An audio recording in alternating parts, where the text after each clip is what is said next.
I've recently discovered that there is an issue with our adapters. There appears to now be a clear coat added on top of that black conductive coating.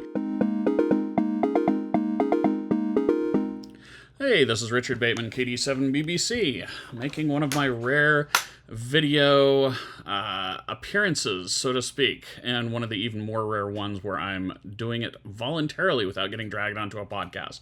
So here's the deal. I've recently discovered that there is an issue with our adapters, and the even better news is that it seems to apply to every single adapter that I have currently in stock. So here's what happened. When we started doing black adapters, I was very careful to make sure that it was a conductive coating. We did a ton of tests. I did some very extensive testing. We even had a volunteer, somebody that's on a Facebook thread somewhere, if anyone wants to go dig down and find it, that actually had a lab where they tested the resistivity between the old one and the new one. They found that the black coating, which is not an anodizing process, despite what most people assume, is nearly as conductive as the old nickel plating. Not quite, but the difference was nominal. It wasn't a big deal. However, recently, we've seen some YouTube videos, in particular a recent one from Josh Nass over at Ham Radio Crash Course, where he noted that they were having issues with the conductivity and they had to sand the connectors. And I said, well, Josh, that does not make sense. That should not be the case because it's not anodized.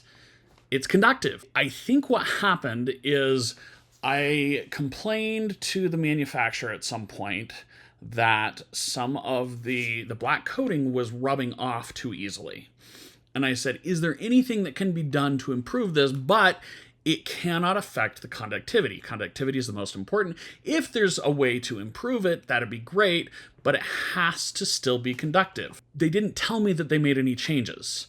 They did not clarify anything. I don't even know exactly when it happened, but there appears to now be a clear coat added on top of that black conductive coating. So the black coating is conductive, the clear coat is not.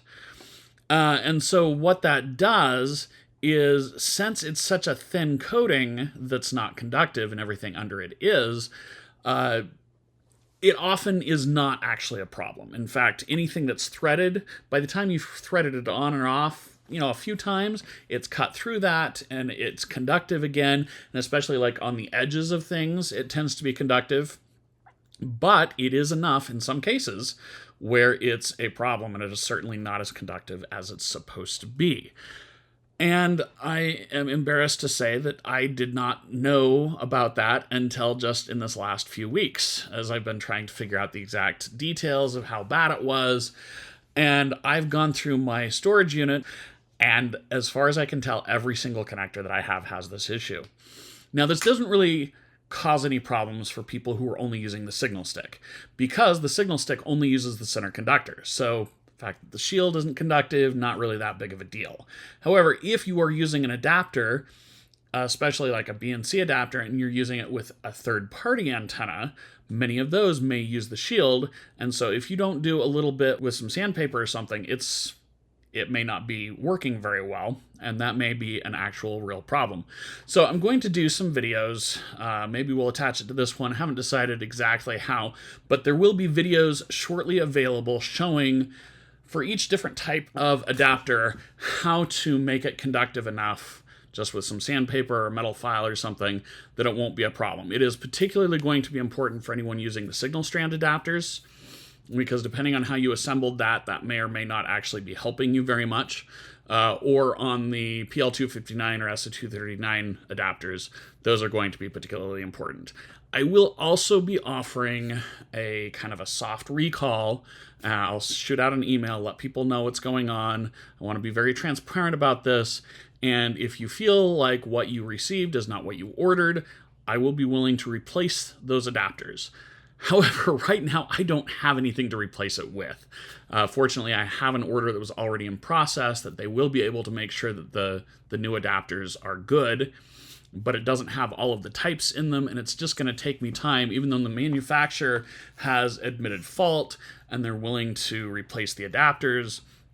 but it's about a 2-month lead time to get these manufactured to the quality and the type and everything that we need, especially because of that conductive coating takes longer to make. And so it's going to take time for me to catch up with everything. So I really apologize for this, but I wanted to be very clear, very transparent.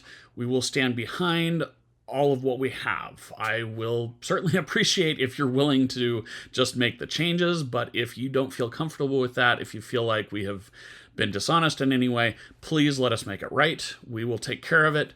I cannot tell you exactly how long that will take right now, just that we absolutely will be doing that, and we'll be sending out some emails and trying to make sure that we have communicated on this. So again, I really apologize. Please reach out if you have any questions. Orders at signalstuff.com, or reach out on social media or in Discord on one of the many servers I'm on. I'm not usually that hard to find, but again, my apologies, and we'll make sure we get this figured out. So, yeah, and this is Richard Bateman, KD7BBC. I run signalstuff.com, hamstudy.org, examtools.org. Lots of different moving parts, and I dropped the ball on this one. So, apologize for that. Have a great day, and we will talk to you later.